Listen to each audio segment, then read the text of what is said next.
Hi, everyone. As you probably heard by now, there was another mass shooting at a place called the Convenent School in Nashville, Tennessee. And so we're going to have a conversation with a woman named Ashbey Beasley, who was there in Nashville. And let me see if I can get Ashbey to join us. Hold on, everyone. And let's see if she's here. Anyway, as you probably heard, the gunman killed 7 people. Actually, it was a woman, injured 48 others. Well, that was actually at the Highland Park shooting, and that's why Ashbey went to Nashville. Hold on, everyone. Let me just see. She was on Fox News earlier with an impassioned plea about gun safety, and here's about why she was there. And I'm so sorry. Covenant is our church home. Anyway, Ashby's going to join us. Ashbey, hi. How are you? Fine, thank you. Oops, can you hear me? We just didn't hear you. Can you hear me? There, let me move it. Can you hear me now? I sure can. Thank you so much for spending a few minutes with us this evening. I know this has been very traumatic for you. I think your background is so interesting, Ashbey, because you're a survivor of the Highland Park shooting. My husband, incidentally, grew up in Highland Park, and that shooting killed 7 people, injured 48 others. You were at a parade with your son, who was 6 at the time, and it was very traumatic, to say the least. Before we talk about what happened in Nashville today, can you just describe what that was like? I mean, it's just chaos. We heard shots, and I honestly fireworks, and I didn't even really know it was happening. And then people were running and screaming, and it was chaos. And I just wanted to get home, so we ran towards our home and ran into a crowd of people where we just sort of got swept up, and people had blood on them, people were screaming, people were wailing, somebody was yelling, the shooter's coming, and my arm pulled down, and I looked to see that my 6-year-old son was laying face down on the ground screaming, "I don't want to die," just like over and over again. Like, he had been so afraid that we were going to get shot that his response was just to lay down on the ground. And I had to get him up. And my husband, who wasn't with us, had just pulled up in the car and had seen, he was stuck behind a huge crowd of people running.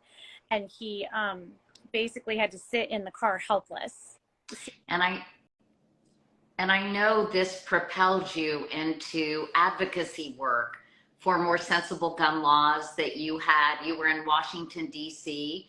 for a meeting, and then you were headed to Nashville to just have some R&R with a friend, I understand, right? Or was it your sister or a friend? We went to come visit my sister-in-law, and then while we were in town, I reached out to a friend who I know through the gun violence movement, and was like, let's have lunch. And her son was at a school just down the street. They were locked down. She called to say, she was very frantic, and she was like, my son's school is locked down. There's been a mass shooting just up the street. Talk about ironic. So you were meeting to meet this woman to talk about your shared passion for sensible gun laws. And then she said that she couldn't come because there was a lockdown. And I understand that she had lost a son to gun violence. So can you explain what the scene was like when you arrived at the school? Obviously, you were caught on camera. Fox News carried your impassioned plea. I don't think they knew how to get out of that live shot. But tell me a little bit about what the scene was like when you arrived at the Convenent School. Well, I was really just concerned about my friend Shondell, because she did lose a son to a mass shooting in a Waffle House in Antioch, Tennessee 5 years ago. So I was very worried about her. She was worried about her son. And so I just wanted to get there. I passed the reunification center on my way to the school because I was parking there to meet her. And there were parents running in the street, frantic. You could just see that people were, running just to get in there to find out, if their kids were there, to be reunited with them. And at the school was very quiet. It was very quiet. There standing around television crews. It was sort of up the street, but there was a large police presence. But mostly people just, standing there sort of in awe. The school bus drove by us, and they had several children, 2 school buses full of children drove by us, and they were still taking them to the reunification center. And it's just not something you ever think you'll see. Is just... It was just absolutely heartbreaking. I saw a photo of a little girl staring out the window crying at that reunification center. And for people who missed what you said, can you talk about what inspired you to speak out? And I'm going to turn off the comments. People have asked me if I could turn off the comments because they can be a little distracting, so I'll do that. Ashbey, tell me what you said in front of the school that was captured on live TV. After surviving the shooting, I started to learn a lot about our gun culture in our country. And I feel like after these things happen, we're not having the right. And the right conversations are talking about facts. The fact is that guns are the leading cause of death for children and teenagers. It's overtaken cars. We can't ignore this. We can't stop talking about it. We also, live in a society where people can go and buy assault weapons. 77% of mass shooters buy their assault weapons legally. This is something that I never knew before I survived a mass shooting. That the shooter at our mass shooting bought his gun legally. He walked into a store and he bought it. Assault rifles and assault weapons, especially the AR-15 style weapon, can be purchased by an 18-year-old. And some places you don't have to have a background check. If it's not a licensed dealer, you don't have to have a background check. And to know that somebody can walk in and buy this kind of a weapon that was designed to kill as many people as possible, was designed for comfort while you're killing. There's no kickback. There's no, you can put your eye on the barrel of an AR-15 when you're firing it, and you don't have to worry about hurting yourself. These were made for combat and made for ease. And to know that people can go in these stores and just buy them, sometimes without a background check, with just being 18 years old, is terrifying. Like, the easy access to guns is killing it. And in fact, Ashbey, I know that in Washington and throughout sort of your advocacy work, you've met with over 130 lawmakers. And I'm curious what they're telling you when you give these facts to them and you talk about these issues. What do you think is the biggest obstacle keeping us from having more sensible gun laws? I've done a lot of stories on this. I did a documentary on it, but I'm curious to hear your impression as somebody who's really new to this kind of advocacy work. I think that the NRA is a problem. I think the gun lobby is a problem. I think that we have lawmakers who are getting large sums of money, and it's holding them back from making the right decisions, passing the right legislation. That we have a very vocal part of our government who punish Republicans who want to work across the aisle with Democrats. There have been Republicans who have been spoken out about that. They are not reaching across the aisle and they are not working together. There has been some really significant legislation, like the Bipartisan Safer Communities Act, which passed, and that's great. And we saw them work together, but more has to be done, and it has to be done now, because every day is another day where there can be a mass shooting. And we talk a lot about assault weapons. I talk a lot about assault weapons, but the truth of the matter is that every single day, hundreds of people are getting shot. Last year in 2022, over 6,000 children were shot and injured and killed. Mass shootings happen every single day with handguns. This is such a widespread problem that needs to be addressed. It has to be addressed by our lawmakers, and it's not even a partisan issue. The majority of Americans, 2/3 of Americans, want to see an assault weapon ban. That's from Fox News. 90% of Americans want to see tougher background checks. We are all on the same page as this, and it's a very small group of Republican lawmakers who are not getting on board and not helping pass this legislation. We have to vote them out. I know when I did this documentary, we found that 74% of NRA members favor stricter gun laws. So you're right, it's a small, vocal, and I think well-funded minority that is keeping more sensible gun laws from being passed and put on the books. I just wanted to ask you about what you would say. I mean, 3 9-year-old children were killed and 3 staff members.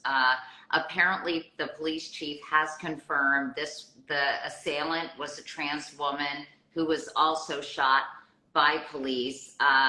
28 years old, lived in Nashville. At one point was a student at the school, although it was unclear when the assailant was a student at the school.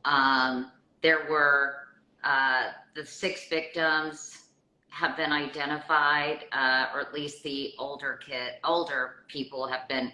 Let's see. Actually, everyone has 3 9-year-olds. I don't want to say their names just in case. I'm sure their parents have been notified.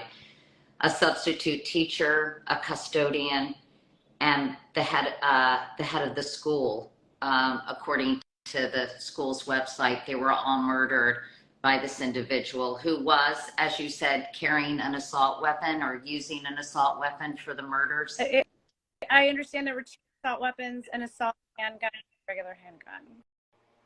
What would you say to the families of these people? I mean, I'm sure, did you know many of the families of the victims of the Highland Park shooting? Have you gotten to know any of those family members? And I don't think there's anything you could say to these poor parents who I can't stop thinking about, not to mention the children of the adults who were killed today. I mean, unfortunately, what we can say to them is they're not alone. They're not alone. There are many people that have been touched by gun violence. There are many parents who have lost children to mass, and we're all here for them. We're fighting for them, but we are here for them. And there is a long list. This list is growing of people who have experienced this kind of trauma, have lost children and family members, and we support each other. We hold each other close and listen to each other, and that's would say you're not alone. And sadly, I think there have been more mass shootings this year than days in the year. Mass shooting is defined, everyone, as when 4 or more people are killed. And do you think that things are ever going to change, Ashbey? I think that we are getting to a critical point. I think that we have begun, our gun culture has begun to fuel an crisis. And we constantly hear about Republican lawmakers making talking points about fentanyl, but they are not talking about the fact that our guns are being smuggled into Mexico and harming cartels. And they are pushing the fentanyl crisis. They are enforcing it.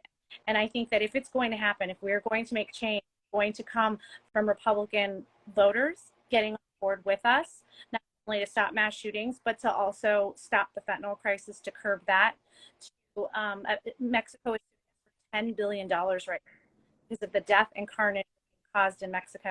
90% of gun crimes in Mexico can be traced back to American guns. It is fueling an international crisis. And I know that, Republican lawmakers have made a real point to bring up like fentanyl and to create fear mongering around fentanyl. And you hear it constantly, that we need to hold them accountable. We need to say, you know what? You need to address the fentanyl crisis, and that involves banning assault weapons. That involves putting background checks on every single gun purchase.